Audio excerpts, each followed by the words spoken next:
When this poor kid began tinkering with engines, nobody could have guessed that he would one day create some of the most expensive cars in the world. This is Frederick Henry Royce, born in 1863 in Alwilton in England. Henry was the youngest of 5 children. His parents, James and Mary, ran a flour mill. James had followed in his father's footsteps, but he lacked business skills. Profits were meager, and for many years, the Royce family lived in poverty. Things got worse, and in 1867, they had to file for bankruptcy. Hoping to carve out a better life for themselves, the family moved to London. By this time, the 4-year-old Henry already had his first job, a bird scarer on a local farm. His pay? 6 pence a week. Then, in 1872, disaster struck again. Henry's father passed away. Now, all the children had to chip in to make ends meet, including the 9-year-old Henry. He began selling newspapers and delivering telegrams. Henry's early years of poverty had a profound effect on him, and by the time he turned 15 years, he had completed only 1 year of school. As a young teenager, he began an apprenticeship with the Great Northern Railway Works. His aunt had offered him some financial support, and despite not having a formal education, Henry grasped every opportunity to educate himself, studying algebra, French, and electrical engineering in his free time. But after 3 years, he was forced to quit due to a lack of money.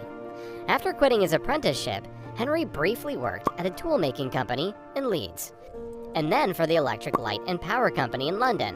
In 1882, he moved once again, this time to Liverpool, where he continued to work for the Electric Light and Power Company. His true ambition was to make engineering his full-time job, however. So at 22 years old, he started a business with his fellow engineer friend, Ernest Claremont. They named it F.H. Royce & Company, and for the next few years, they worked around the clock to make electrical components such as doorbells and dynamos. The company kept expanding, and by 1894, they were already making electric cranes too. But Henry's interest started taking him somewhere else: motor cars. While Henry Royce plays a vital role in the Rolls-Royce story, the brand's name suggests there's also another person that we shouldn't forget, and that person is Charles Stuart Rolls. Born in 1877 in London's affluent Berkeley Square, Charles Rolls was the youngest child of Lord and Lady Langattock. Having developed a passion for engineering from very early on, he went on to study mechanical engineering at Trinity College in Cambridge. Charles knew how to stand out, having gained a reputation for tinkering with engines. He earned himself the nickname Dirty Rolls. And during his studies, he was the first undergraduate to own a motor car after having traveled to Paris to buy a Peugeot Phaeton at the age of 18. At the time, this was extremely unusual, as most people hadn't even heard of cars yet. After graduating in 1898, Charles began working on a steam yacht and then at the London and Northwestern Railway. He was more interested in motoring, pioneering, and salesmanship, however, and with financial support from his father, he opened one of the first car dealerships in Britain in 1903. He named the company C.S. Rolls & Co.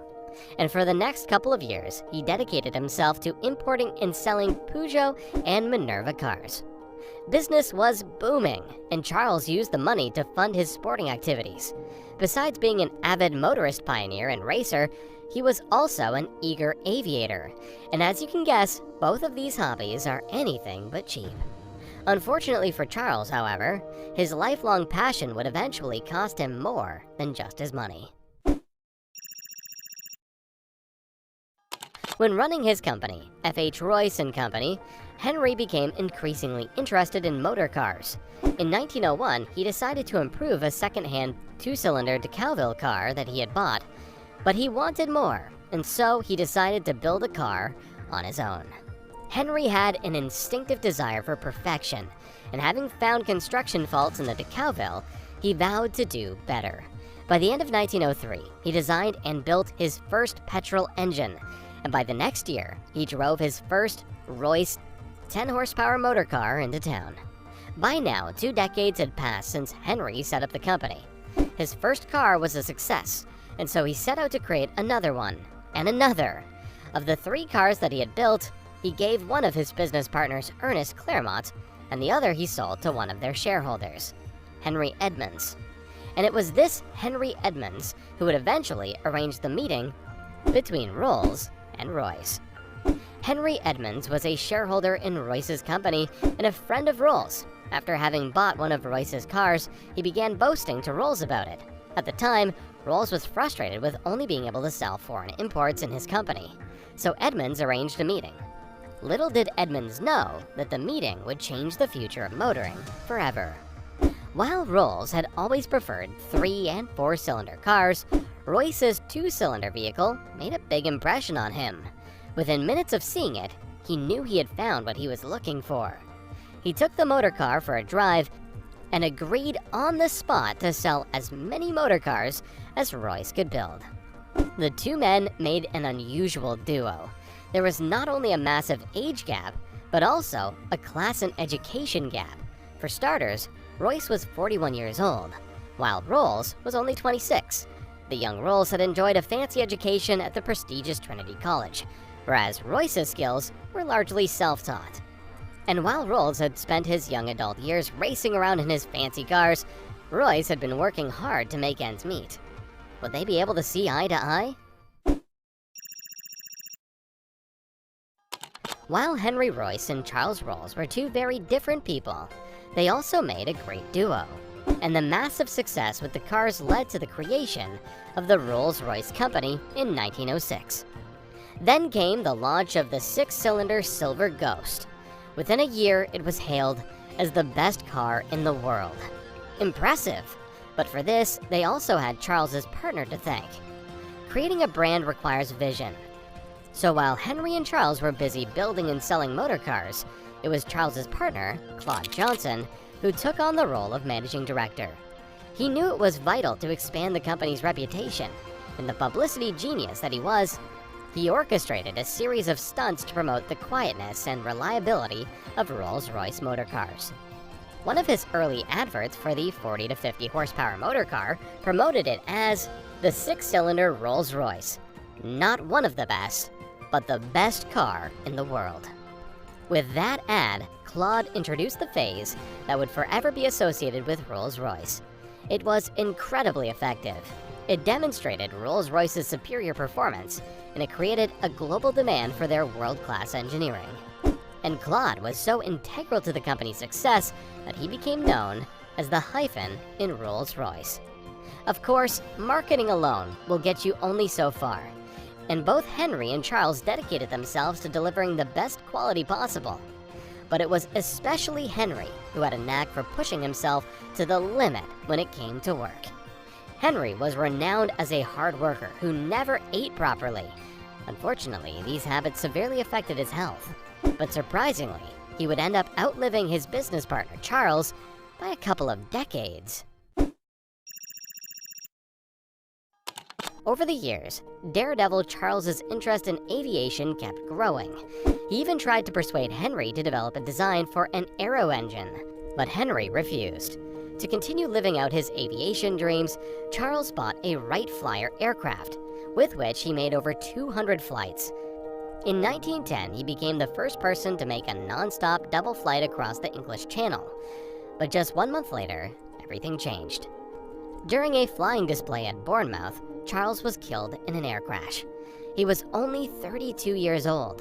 He became the first Briton to die in a plane crash, and his premature death meant the end of the short-lived Rolls-Royce partnership. Now Henry would have to continue their legacy on his own. Henry had an innate work ethic, and his innovative designs established Rolls-Royce's reputation for superior engineering and quality.